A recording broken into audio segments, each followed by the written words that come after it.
लोग यहाँ, उनके दिमाग में ये चीज अटकी पड़ी है। उनको पता नहीं है कि घर गाड़ी बंगले में रहेगा कौन, अकेले झुनझुना बजाएंगे।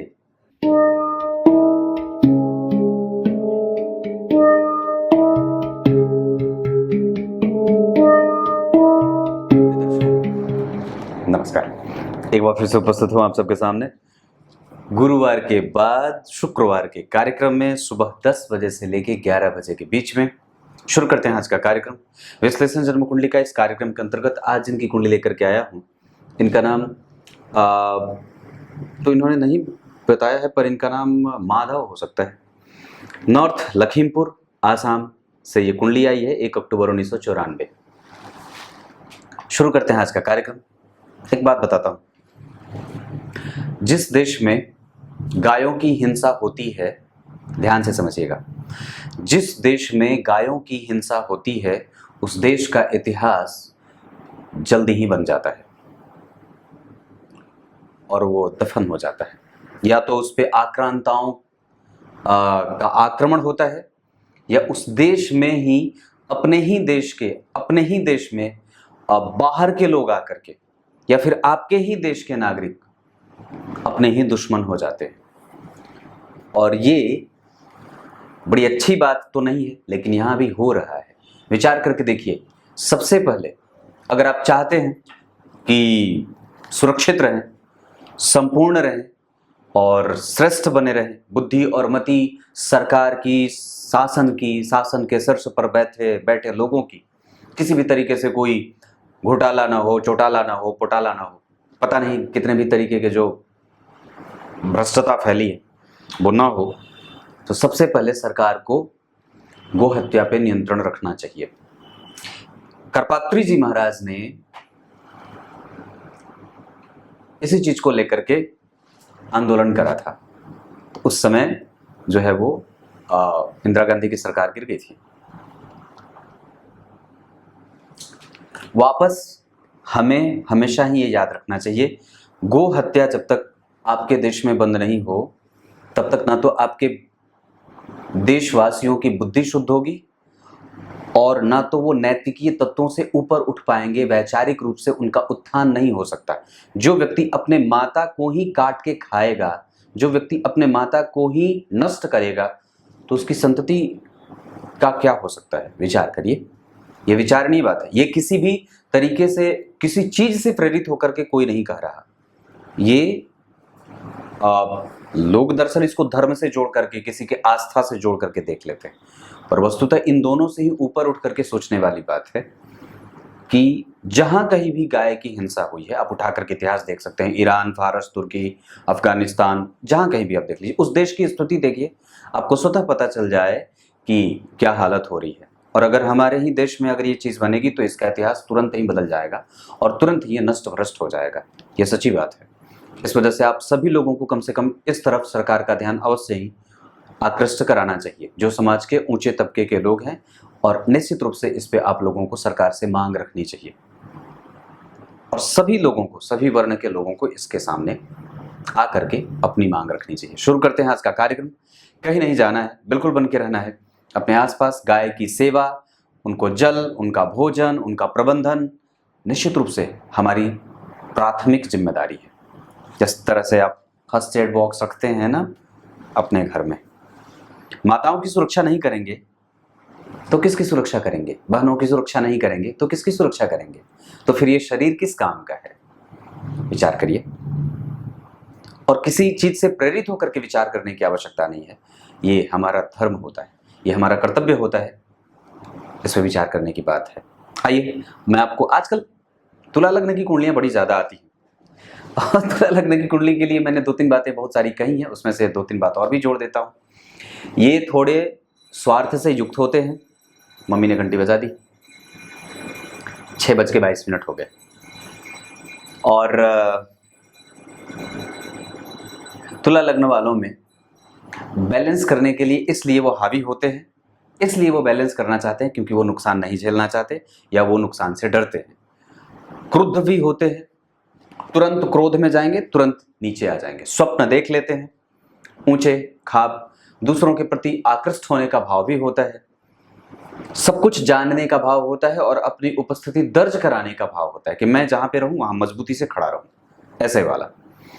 और खास करके ये सारी प्रवृत्तियां, जैसे विपरीत के प्रति आकर्षित होना, भोगी प्रवृत्ति का हो जाना, समाज में उत्कृष्ट हो जाना, लोगों से आशीर्वाद और पुरस्कार प्राप्त करना, बुद्धिजीवी बन के रहना, अपनी पद और प्रतिष्ठा के बारे में चिंतित होना, अपने लाभ और हानि को लेकर के चिंतित होना, व्यावसायिक नेचर का हो जाना, सुंदर दिखना, सुंदर सजाना, सुंदर तरीके से, अच्छे तरीके से बिहेवियर रखना, सबको कैसे खींच करके लेके चलना है ये सोच लेना, मेहनत करके, मशक्कत करके, अपने पुरुषार्थ और भाग्य के बल पे अपने लक्ष्य को प्राप्त करने का भाव बना देना, ये तब और भी ज्यादा बढ़िया हो जाता है जब आपकी कुंडली में लग्न में ही शुक्र बैठेंगे।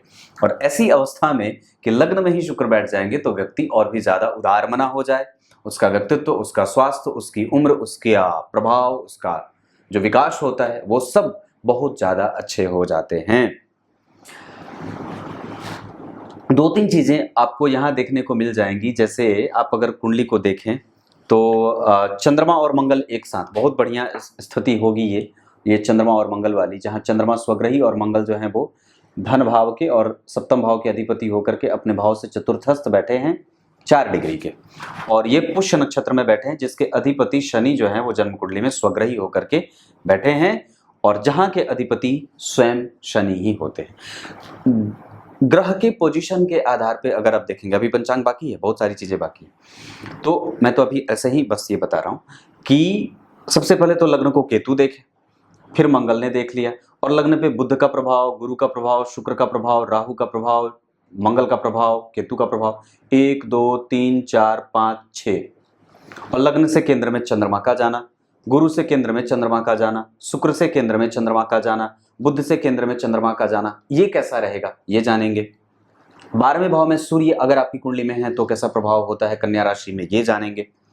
पंचमेश अगर पंचम भाव में बैठे हो तो किस तरीके का व्यक्ति को फल मिलता है ये जानेंगे। इसके अतिरिक्त पंचांग जानेंगे कि आपके कुंडली में पंचांग का कैसा महत्व होता है। बने रहिए कार्यक्रम के अंतिम हिस्से तक, कहीं नहीं जाना है। शुरू करते हैं आज का कार्यक्रम।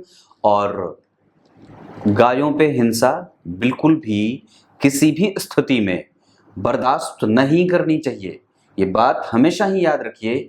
गाय हमारे राष्ट्र की धुरी है और किसी भी जीव को बचाने का कर्तव्य सबसे पहले क्षत्रियों पे और ब्राह्मणों पे, वैश्यों पे और शूद्रों पे आता है। आतताई इसके बारे में कभी भी विचार नहीं करेंगे क्योंकि वो किसको मार रहे हैं और किसको खा रहे हैं। इसके बारे में सबसे पहले हमारा पुनीत कर्तव्य होता है कि हम उस पर सवाल उठाएं और अपने सरकार से ये बात पूछें कि क्या करना है और क्या नहीं। क्लियर है?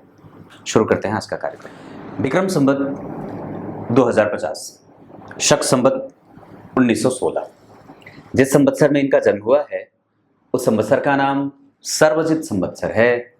और इस संवत्सर में जन्मे लोग जीतने वाले होते हैं। जल्दी पा लेना इनके लिए बड़ा आसान होता है, इनके लिए कंपटीशन बड़ा आसान होता है, तुरंत ही किसी चीज पे अपना अधिकार जमा लेना बड़ा आसान होता है।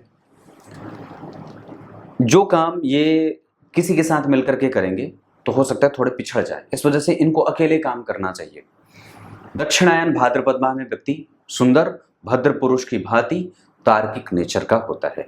दक्षिणायन में जन्मे होने से थोड़ा डरपोक और शरद ऋतु में जन्मे होने से व्यक्ति अपने काम के लिए थोड़ा आलसी और थोड़ा स्वार्थी भी होगा। तो कई बार वो जो लोग स्वार्थी होते हैं वो अपने बारे में पहले विचार करते हैं, पर यहाँ ये लाभ को लेकर के स्वार्थी होता है और खुद के काम के लिए थोड़ा बहुत आलसी होता है। शनिवार के जन्मे होने से कुंठा से ग्रसित और हमेशा दुखी होता है।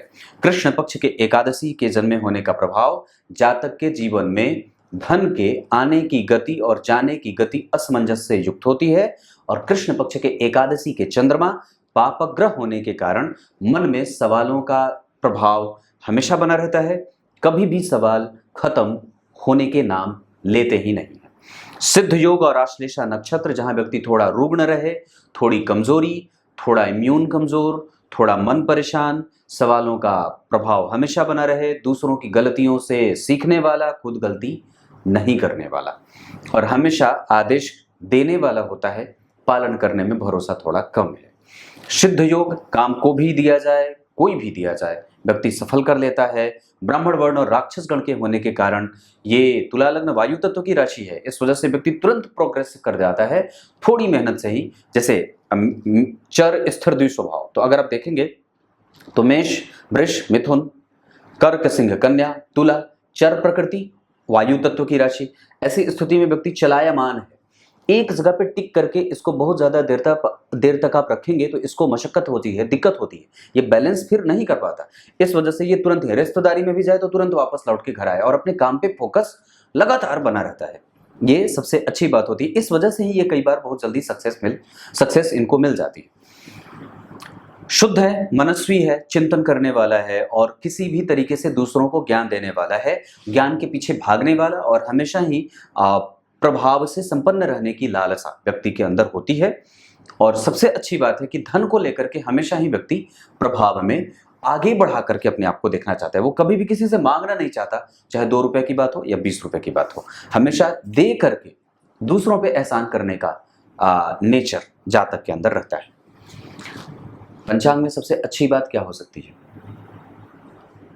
अभी तक तो मुझे बहुत कम चीजें मिली। शनिवार थोड़ा कष्टदायी होता है, दक्षिणायन उतना अच्छा नहीं होता, कृष्ण पक्ष के एकादशी मानसिक संतुलन और मन का परेशान होना, ब्राह्मण वर्ण अच्छा होगा, राक्षस गण के होने के कारण थोड़ी सी समस्या होती है। मतलब आपको जन्म कुंडली में जो स्थिति मैं देख रहा हूं उसमें दशम स्थान बलवान दिख रहा है, मंगल के दिग्बली हो जाने से नीच के भी होंगे फिर भी वो प्रभाव में रहेंगे, क्योंकि गुरु और मंगल का प्रभाव कहीं ना कहीं व्यक्ति की कन्विंसिंग कैपेसिटी और क्लरिकल नौकरी, या कई बार व्यक्ति जो होता है वो फिनेंस सेक्टर में या वकील होके सीए वगैरह करके या प्रोफेसर वगैरह करके बैंक मतलब बैठ करके नौकरी करने वाला काम करता है, बैठ करके जो काम किया जाए वो नौकरी इनको मिल जाती है।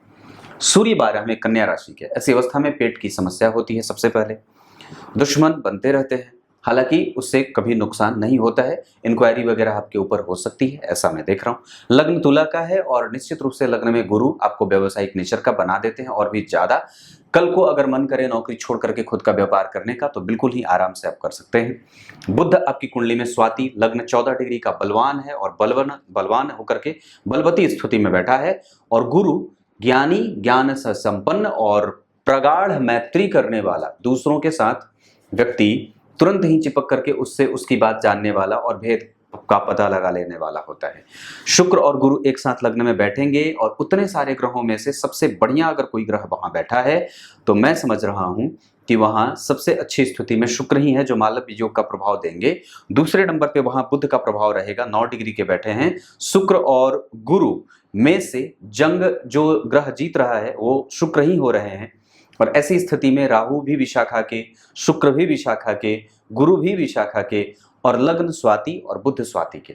ऐसी अवस्था में कि गुरु, शुक्र और राहु ये तीनों जब विशाखा के होंगे तो व्यक्ति को कई बार थोड़े स्वार्थी विचारों वाला भी बना सकते हैं, या कई दफा उसके पास कभी भी धन की समस्या तो नहीं होती है, लेकिन एक चीज जो उसको इतना अनुभव हो जाता है कि कई बार वो दूसरों को वो जो भाव देना चाहिए वो नहीं दे पाता है, चाह करके भी वो कई बार दूसरों का आदर नहीं कर पाता। इमोशनल होना अलग बात है, सेंटिमेंटल होना अलग बात है, ज्ञानी होना अलग होता है, महत्वाकांक्षा बहुत ऊंचे लेवल की होती है, क्योंकि दशमस्थ मंगल और दशम भाव में ही चंद्रमा। यहाँ व्यक्ति तब तक अप्रसन्न सा रहता है अपने काम को लेकर के जब तक कि वो कई बार अपना खुद का कारोबार न स्थापित कर ले, क्योंकि तुला लग्न और चंद्रमा दशम स्थान में, वो भी स्वग्रह ही। तो ऐसे हालांकि चंद्रमा अगर पापक ग्रह हैं और जन्म कुंडली में वो गुरु से केंद्र में है तो थोड़ा उनका प्रभाव कमजोर होगा, लेकिन मैं इतनी बात अवश्य कहता हूं कि चंद्रमा स्वग्रही हैं और आश्लेषा में बैठे हैं, बुध केंद्र में बैठे हैं, तो ऐसी स्थिति में और राहु जो है वो जन्म कुंडली में लग्न में ही बैठे हैं, तो ये जो प्रभाव होगा वो बुध को भी बहुत ज्यादा, मतलब व्यक्ति पुरुषार्थ के बल पे, व्यक्ति अपने पुरुषार्थ के बल पे, अपने मतलब मेहनत के बल पे किसी भी समस्या का हल ढूंढ लेता है, और ये बहुत अच्छी बात होती है। तीसरे नंबर पे आप जब इनकी कुंडली में और भी ग्रहों के पोजीशन को देखेंगे तो भाग्य भाव के अधिपति का लग्न में जाना ये अच्छा होगा, व्यक्ति को भाग्यशाली बनाए। 6वें भाव के अधिपति का लग्न में जाना ये व्यक्ति के जीवन में प्रतियोगिता से उसकी मैत्री हो जाती है। शुक्र जन्म कुंडली में लग्न में बैठे जो इनके स्वभाव और स्वास्थ्य को बल देते हैं। राहु लग्न में इनको कभी भी डिसबैलेंस नहीं होने देते और हमेशा ही कर्मठ और सुयोग्य उम्मीदवार बना देते हैं। क्लियर है? पर इतने सारे ग्रहों में मैंने बताई बात कि शुक्र जो है वो ज्यादा अच्छे बन रहे हैं। विशाखा के हैं तो अनुभवी भी बनाएंगे और धर्मार्थ व्यक्ति का ध्यान हमेशा ही उस तरफ जाता रहता है। वो हमेशा ही कुछ धर्म के बारे में, कुछ आध्यात्मिक चीजों के बारे में, पुराणों के बारे में, वेदों के बारे में मंथन करता है, उपनिषदों के बारे में रिसर्च करता है, दर्शन के बारे में जानना चाहता है, बहुत सारी चीजें एक साथ इकट्ठा करना चाहता है और बहुत सारी चीजें करना भी चाहता है। इसके अतिरिक्त अगर आपकी कुंडली में मालव्य योग बनेगा और गुरु के संग बनेगा तो कहीं ना कहीं व्यक्ति संतान का, दाम्पत्य का, पुत्र का, पुत्रियों का, इन सब चीजों का सुख भोगता है। जल्दी ही उसको नौकरी मिल जाती है, आसानी से उसके सारे काम कई बार बनते देखे जाते हैं, क्योंकि पंचमेश पंचम में बैठे हैं और चंद्रमा दशम स्थान में और मंगल भी दिग्बली, तो उसका पुरुषार्थ इतना बलवान होता है कि वो आकृष्ट कर लेता है। आपको एक बड़ी बड़ी बड़ी अच्छी बात बताता हूँ। आमतौर पे आप लोग जो फिल्में देखते हैं, जो नए जमाने के लोग हैं या जो थोड़े से मंदिर जाने में आनाकानी करते हैं, उन लोगों के दिमाग में ये बात बैठा दी गई है, पुरुषार्थी बनो, भाग्यवादी ना बनो। और उन लोगों के दिमाग में ये बात भी बिठा दी गई है कि ये ज्योतिष, ये पूजा पाठ, मंत्र जप, माला ताला, ये सब जो है वो लोग करते हैं जो भाग्य से डरते हैं या फिर जो मेहनती नहीं होते। दरअसल ये आप लोगों को गलत चीजें पुट की गई हैं और हमारे सनातन धर्म में कभी भी व्यक्ति को पुरुषार्थी होने से रोका नहीं गया है। आप वहां पे गीता जी में भी भगवान ने, इन लोगों के पास कोई अपना तर्क नहीं है। इन लोगों के पास जो ऐसी बात करते हैं कि ज्योतिष पे मत देखो, जो ये बात कहते हैं मंदिर ना जाओ, जो ये नहीं कहते पूजा मत करो, अगरबत्ती ना दिखाओ, भगवान की शरणागति मत करो, उनको याद ना करो, उनके प्रति आभार ना व्यक्त करो, उन लोगों को मैं ये बात कहता हूँ, भगवान आप लोगों को गलतफहमी हुई है क्योंकि आप लोगों के पास सबसे पहले तो कोई तर्क नहीं है और आप लोगों को जानकारी नहीं है। दूसरे नंबर पे भी बात कहूंगा कि वहां पे अगर आपको तर्क और उसकी पुष्टि चाहिए तो मैं आपको गीता जी का उदाहरण दे सकता हूं। वहां पे भगवान ने मध्य की गति बताई है, मध्य में हो जाओ, लाभ होने की स्थिति में और हानि होने की स्थिति में, बीच की गति में जब व्यक्ति रहेगा तो उसको कभी भी तकलीफ नहीं होगी। मिलने की स्थिति में और ना मिलने की स्थिति में जब आप एक जैसे हो जाएंगे तो आपको तकलीफ नहीं होगी। और अगर आप मेहनत करेंगे तो वहां पे आपका जब ज्ञान पक्ष कमजोर रहेगा तो सिर्फ आप मेहनत गधे की तरह करते जाएंगे और जब वो चीज प्राप्त नहीं होगी तो फिर आप तकलीफ में जाएंगे। और जैसे आप तकलीफ में जाएंगे तो आजकल के लोग डिप्रेशन में भी बढ़ी जाते हैं, आजकल के लोग डिप्रेशन में भी बढ़ी जाते हैं। तो वहां पे मध्य की गति बताई गई है कि अपना जो पोजीशन है वो हमेशा मध्य का बना करके रखो। मध्य का बना करके रखने का फायदा ये होगा कि आप न मिलने की स्थिति में भी, अब सीधी सी बात है कि 50,000 सीट है तो 1,10,00,000 लोग फॉर्म भरते हैं, 4,000 सीट है तो 50,000 लोग, 1,00,000 लोग, कितने लोग फॉर्म भरते हैं, सबका तो होता नहीं है। तो जब आपका नहीं होगा तब उस दशा में गीता जी आपकी सहायता करती हैं और आपको यह कहती हैं कि अपने कर्म के फल के प्रति आप चिंता न करिए। वस्तुतः आप हमेशा ही एक जैसी स्थिति में रहिए, या फिर जैसे ही आप परमात्मा के सन्निकट जाने का प्रयास करते हैं, उनके मंत्रों के जपने का अभ्यास करते हैं, तो आपकी विरक्ति होती है और आप अनुरक्ति से दूर चले जाते हैं। दूसरा कि आपके पुरुषार्थ को और भी ज्यादा बल मिलता है। जितनी मेहनत आप करेंगे ना, अगर मंत्र उसमें जुट जाए तो आपके मंत्र की गति से आपका लक्ष्य आपके निकट आने लगता है, चुंबक की भांति वो आकृष्ट होता है। तो फिर आप आईआईटी कर रहे हो या जेईई कर रहे हो या एम्स निकालने की तैयारी कर रहे हो या एसएससी, बैंकिंग, रेलवे, कुछ भी कर रहे हो, उसके साथ आपके 10 मिनट का मंत्र आपके लक्ष्य को आपकी तरफ आकृष्ट करता है। और जिसके मंत्र के पढ़ने की गति ठीक होगी, जिसकी तन्मयता ठीक होगी, जो जितना ही प्रबुद्ध और बुद्ध होकर के मंत्र को जपेगा, उसका लक्ष्य उसको तुरंत ही मिल जाता है। मेहनत सभी करते हैं पर प्रथम स्थान पे बहुत एक ही व्यक्ति आता है ना। वो कौन होता है? जिसके पास भाग्य का भी बल होता है और जिसके पास पुरुषार्थ का भी बल होता है। या तो फिर आप इतने पुरुषार्थी बनिए कि आपको भाग्य की आवश्यकता ही ना पड़े। लेकिन याद रखना, भाग्य का सिद्धांत यही कहता है कि कर्मवादी पुरुष जब अपने कर्म पे ही पूरे तरीके से तन्मय हो जाता है, जैसे अर्जुन को लक्ष्य स्वरूप वो मछली के नेत्र दिखे थे, तभी जाकर के उन्होंने द्रौपदी को पाया था। तो आपका ध्यान सिर्फ या तो उधर हो जाए, थोड़े भी कमजोरी में है तो आपको मंत्र की तरफ आना होगा, या तो आप पूर्णतया पुरुषार्थी बनिए, लेकिन जैसे ही आप पुरुषार्थी बनेंगे आपका भाग्य एक्टिव हो जाता है। तो आप भाग्य के सिद्धांत को इधर से भी नहीं नकार सकते और इधर से तो आप नकार ही नहीं सकते। मानने और करने की बात है, आपने छोड़ा क्या है इस पे गौर करने की बात है। दरअसल ये हमारा जो सनातन धर्म है वो आपको कभी भी भाग्यवादी बनने का कभी भी इशारा नहीं करता है। उसने कभी भी आपको भाग्यवादी और पुरुषार्थ विहीन बनने का इशारा नहीं किया है। उसने आपको ये कहा है कि भाग्य के साथ साथ, अपने पुरुषार्थ के साथ साथ ईश्वर की कृपा प्राप्त करने के लिए, ईश्वरीय प्रभाव को अपने अंदर विकसित करने के लिए, परमात्मा के निकट जाने के लिए उसके ही मंत्रों का उच्चारण नियमित करते रहें, ये कहा है। आप लोगों के दिमाग में ही गलत बात डाली गई है। और बड़ी अच्छी बात यह होगी कि मैं आपको बताऊं कि इन्होंने सवाल पूछा है कि आध्यात्मिक उन्नति कैसे। तो आध्यात्मिक उन्नति के सवाल भी प्रत्येक व्यक्ति के दिमाग में नहीं आते। मैंने ये चीज देखी है, दरअसल मेरे पास जो है वो कुंडलियां आती हैं तो मैं देखता हूं कि जैसे मैं कहता हूं कि इसको संतति होने में थोड़ी दिक्कत होगी, तो पता है उधर से सामने वाला क्या कहता है? सामने वाला उधर से, अच्छा पंडित जी धन वगैरह तो ठीक रहेगा ना। ऐसा लगता है जैसे धन होने से संतति का सुख मिल जाएगा। और फिर अगर मैं कहता हूं कि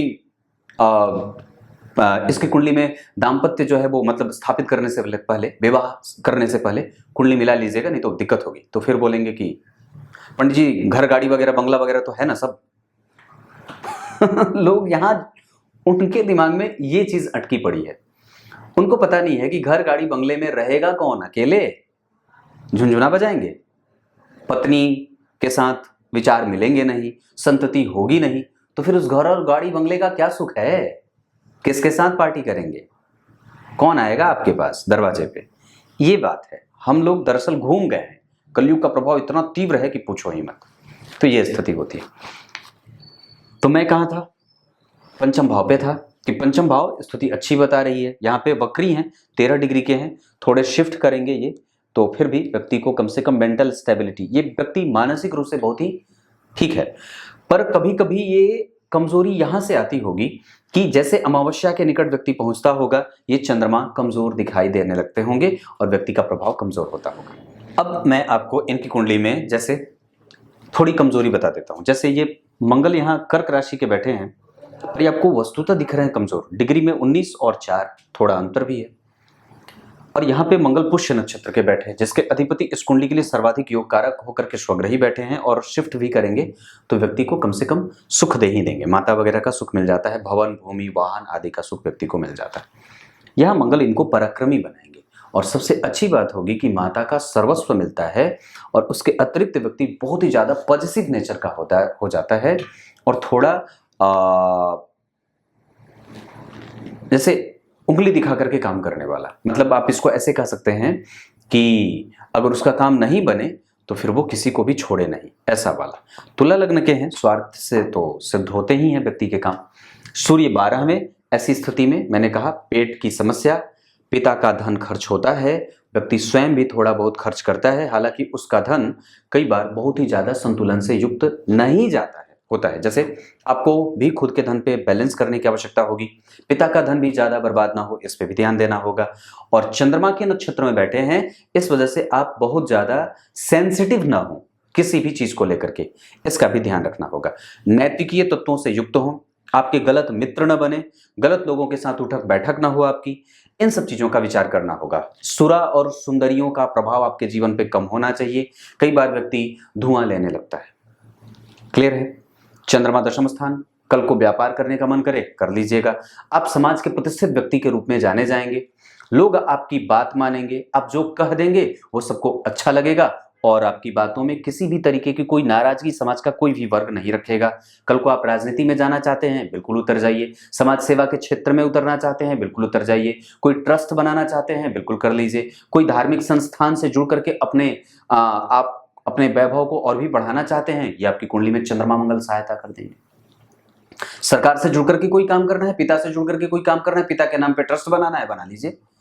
ये सारी चीजें आपकी कुंडली में सूर्य और चंद्रमा का प्रभाव मैंने बताया। मंगल आपकी कुंडली में थोड़े डरपोक भी बनाएंगे कभी कभी, हालांकि वो एक बहुत सिंपल सी बात है। बुध जन्म कुंडली में 9 डिग्री के, लग्न 14 डिग्री का, ठीक ठाक है। और स्वाति नक्षत्र में इतना तर्क, इतना बुद्धि, इतना जैसे होता है ना जिसको कि कॉम्प्लेक्स नहीं होता व्यक्ति, बहुत ही जल्दी आसानी से किसी भी चीज को समझ जाता है और तुरंत ही सॉल्यूशन निकाल लेता है, ऐसा होता है। मतलब उसके पास आप ये कह सकते हैं कि क्रिएटिविटी बड़ी अच्छी है, वो पजल जो है वो बिल्कुल भी नहीं होता और उसको समस्याओं को सुलझाने में उसे आनंद आता है। तार्किक होता है और बहुत ही प्रॉपर्टी वाला होता है, भौतिकीय नहीं, मानसिक प्रॉपर्टी, जिसके पास मन और जिसकी बुद्धि और जिसका चित्त बिल्कुल ही स्थिर है। ऐसा अगर ये अमावस्या के चंद्रमा नहीं होते तो और भी ज्यादा अच्छी बात हो सकती थी, मतलब इसको और भी बढ़ाया जा सकता था। क्लियर है? बुध लग्न में राहु के नक्षत्र में तो इतना व्यक्ति को ग्राह्य बना देते हैं, इतना ज्यादा डीप थॉट करने वाला, एनालिसिस करने वाला, डीप एनालिसिस करने वाला, बहुत ही ऑब्जर्वेटिव बना देंगे।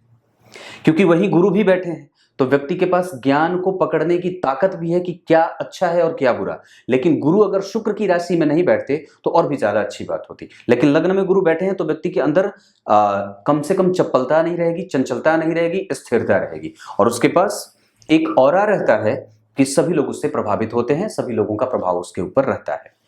तो ये बुध का प्रभाव, गुरु और शुक्र आपको अनुभवी बनाने के साथ साथ आपको श्रेष्ठ बनाएंगे। अब आपकी कुंडली में कुछ अटखेलियां दिखाता हूं। लाभ भाव के अधिपति का 12वें जाना, ये ठीक भी होगा। बाहर जाकर के भी आप धन कमाना चाहें या कई बार अगर ट्रांसफर वगैरह के योग बनाने चाहें तो आप सूर्य की दशा में भी इसके लिए प्रयास कर सकते हैं। चंद्रमा आपकी कुंडली में बढ़िया। मंगल आपकी कुंडली के लिए मारक होते हैं। अगर खुद का कारोबार करना होगा तो आप चंद्रमा से संबंधित कोई भी कारोबार स्थापित कर सकते हैं या मंगल से संबंधित कोई भी काम कर सकते हैं। उससे संबंधित कोई भी व्यवसाय, कीटनाशक वगैरह होता है, इलेक्ट्रॉनिक चीजें, धन का लेन देन, बैंकिंग और बीमा और कई बार क्लरिकल आदि चीजें, मार्केटिंग और मैनेजमेंट का कारोबार, ये मैनेजमेंट का काम भी आपकी कुंडली में बनता है। बुध लग्न में जो कि जन्म कुंडली में बनते हैं, भाग्य और 12वें के अधिपति राजयोग कारक बुध होते हैं। पहले नंबर पे शनि, दूसरे नंबर पे बुध, तीसरे नंबर पे शुक्र स्वयं, चौथे नंबर पे इस कुंडली के लिए गुरु थोड़े कमजोरी के साथ आगे बढ़ते हैं। मंगल इस कुंडली के लिए मारक होते हैं। सूर्य और चंद्रमा इस कुंडली के लिए तटस्थ होकर के अच्छे परिणाम दे जाते हैं, मतलब इन दोनों की दशाएं खराब नहीं जाती। तो बुध आपकी कुंडली के लिए बने लग्न में, तो भाग्य भाव के अधिपति का लग्न में आना और जन्म कुंडली के 6वें भाव के अधिपति के साथ लग्न में बैठना व्यक्ति को प्रतियोगिता में लाभ देते हैं। उसके बाद व्यक्ति का धन और व्यक्ति का वैभव और व्यक्ति का अधिकार कोई छीन नहीं सकता है, ये भी बात मैं देख रहा हूं। शुक्र के साथ बैठे हैं जो कि लग्नेश होते हैं, तो लग्न और भाग्य का संबंध एक साथ बैठेगा, ये बहुत अच्छा होगा। और राहु के साथ बैठ जाने से कई बार व्यक्ति बहुआयामी हो जाता है, बहुप्रतिष्ठित हो जाता है, उसको सब जगह से लगातार सफलता मिलती रहती है। ये आपकी कुंडली में बुध और गुरु जन्म कुंडली में लग्न में व्यावसायिक नेचर देंगे, आपको अनुभवी भी बनाएंगे, सत्य बोलने वाला बना देंगे। गुरु जन्म कुंडली में अगर शुक्र के साथ बैठेंगे 21 डिग्री, यहाँ पे दोनों ही बिल्कुल ठीक है, पर गुरु थोड़े पिछड़ रहे हैं, लेकिन वो अपने नक्षत्र के होने के कारण आपको कम से कम धर्मार्थ और धार्मिक कृत्यों को करने वाला और अपने जीवन में हमेशा ही धार्मिक कृत्य करने के अवसर को तलाशने वाला बना देते हैं। व्यक्ति सबको ही कुछ देना चाहता है, किसी का हड़पना नहीं चाहता। लग्न से विपरीत प्रभाव जाकर के कई बार गुरु की दशा में जातक को मिलने वाला हो जाता है। भोगी प्रवृत्ति का इसलिए होगा क्योंकि शुक्र लग्न में बैठे हैं, तो मालव्य योग बनेगा तो भौतिकीय सारी चीजें जातक को मिल जाती है। गुरु की दृष्टि यहाँ के लिए सामान्यतया नौकरी और सरकारी क्षेत्र का लाभ, गुरु की दृष्टि यहाँ के लिए दाम्पत्य के लाभ और पत्नी के अनुभवी और थोड़े बहुत कट्टरपन के साथ पत्नी उपस्थित होती हैं। गुरु की दृष्टि यहाँ के लिए कई बार थोड़े बहुत कमजोरीपन के साथ व्यक्ति को चाह करके भी कई बार अवसर नहीं मिलता पूजा पाठ करने का बुध की दशा में, ऐसा मैं बोल सकता हूँ। तो ये गुरु थे। शुक्र जन्म कुंडली में लग्नेश होकर के लग्न में बहुत अच्छी अवस्था और डिग्री भी बढ़िया है, कमजोर नहीं है। मंगल से दृष्ट है, इस वजह से व्यक्ति थोड़ा कई लोगों के संपर्क में आने वाला, कई लोग इनको पसंद करने वाले हो जाते हैं। आसपास के लोग, कई बार गांव घर के ही निकटस्थ लोग कई बार आपके प्रिय हो जाते हैं, जो आपके निकट आना चाहते हैं, ऐसा भी होता है।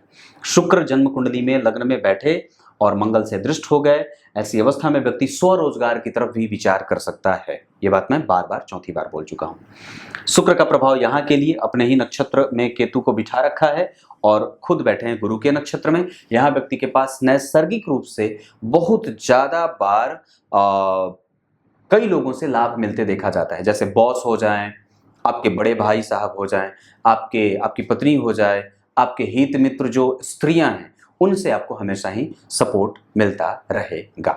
शुक्र की दशा में ये बात और भी ज्यादा बढ़ जाएगी। शनि योग कारक, स्थिति अच्छी 13 डिग्री युवावस्था के होंगे और निसंदेह वो वक्री नहीं होते तो और भी ज्यादा। पापग्रह का वक्री होना थोड़ा कमजोर मैं समझता हूं कि होता है, इस वजह से आपको बजरंगबली की पूजा हमेशा ही करनी चाहिए।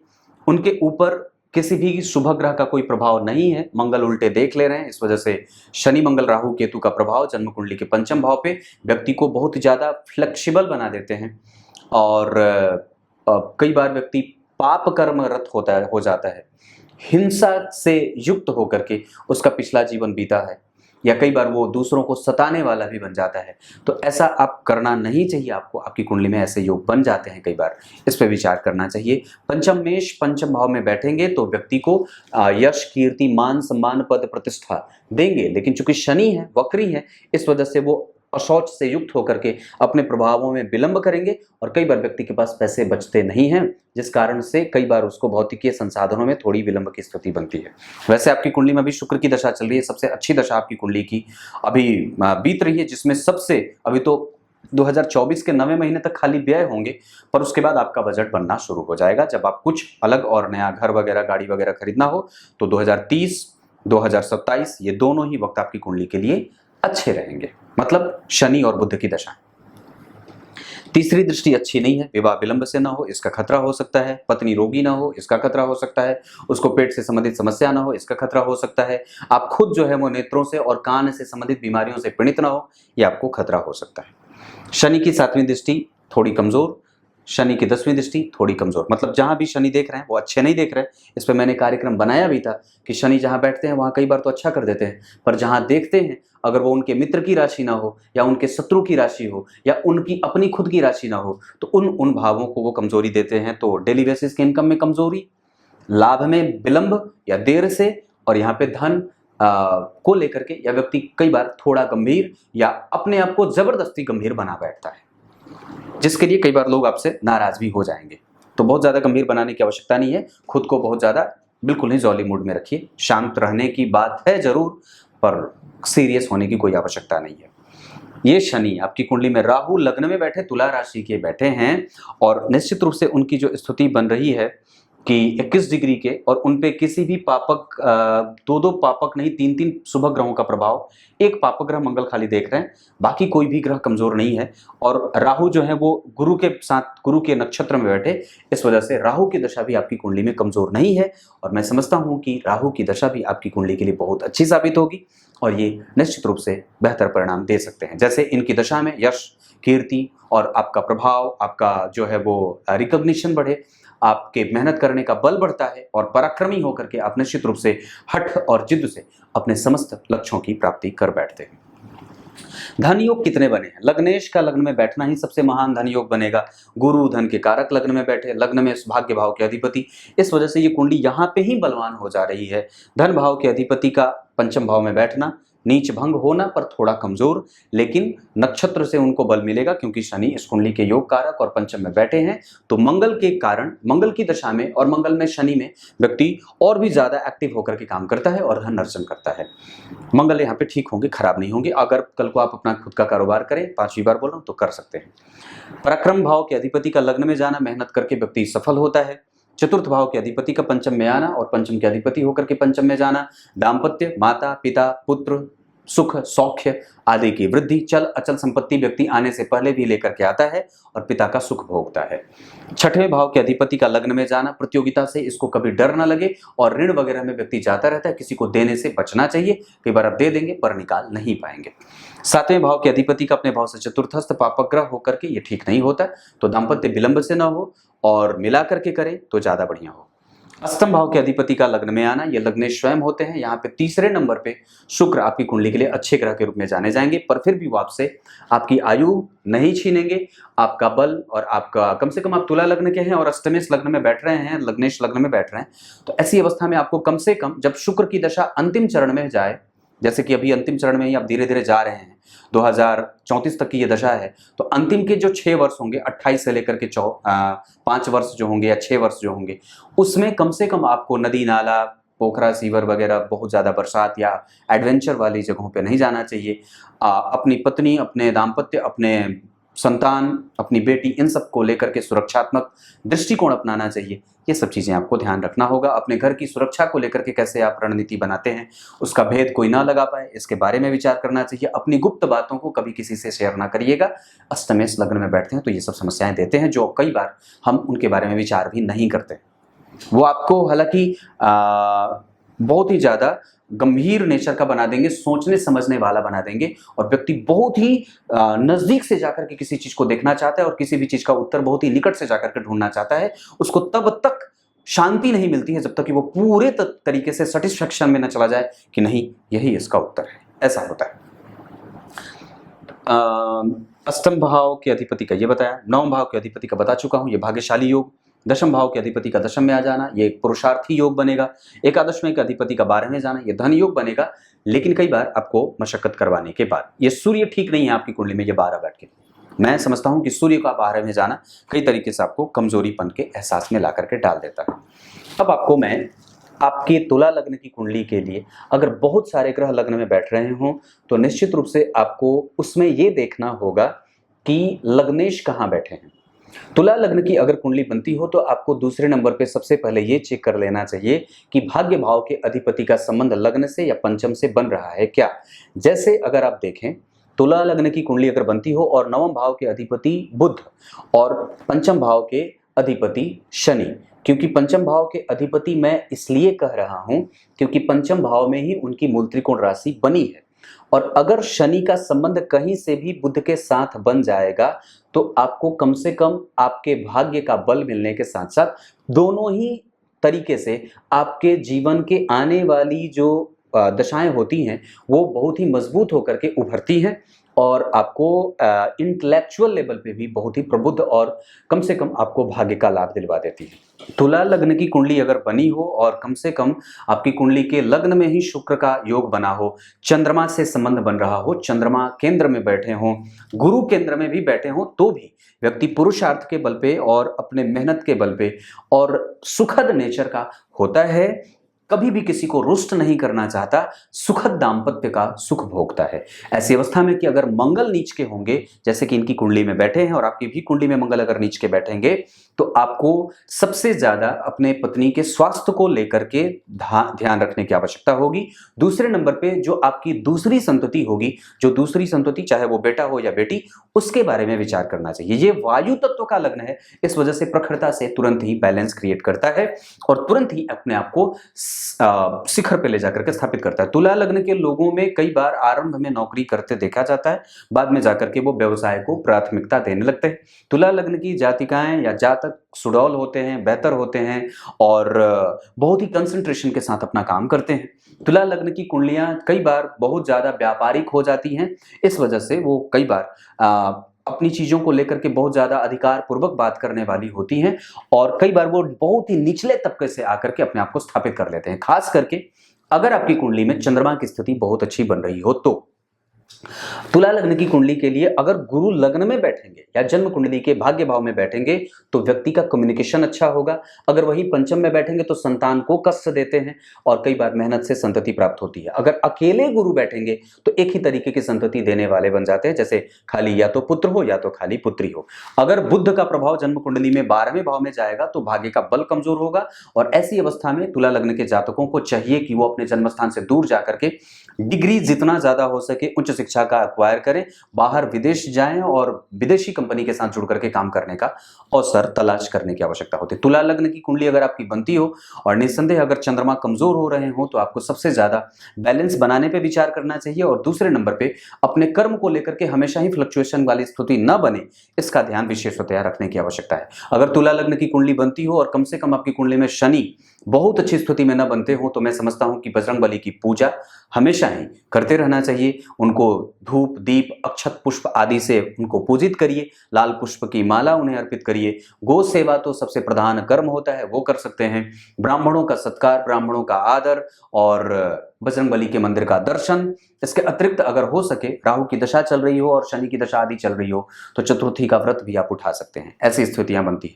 अगर तुला लग्न की कुंडली बन रही हो तो निसंदेह मैं ये बात कह सकता हूं कि व्यक्ति को सबसे ज्यादा अपने प्रोग्रेस को सबसे पहले प्रायोरिटी में आगे रखना चाहिए।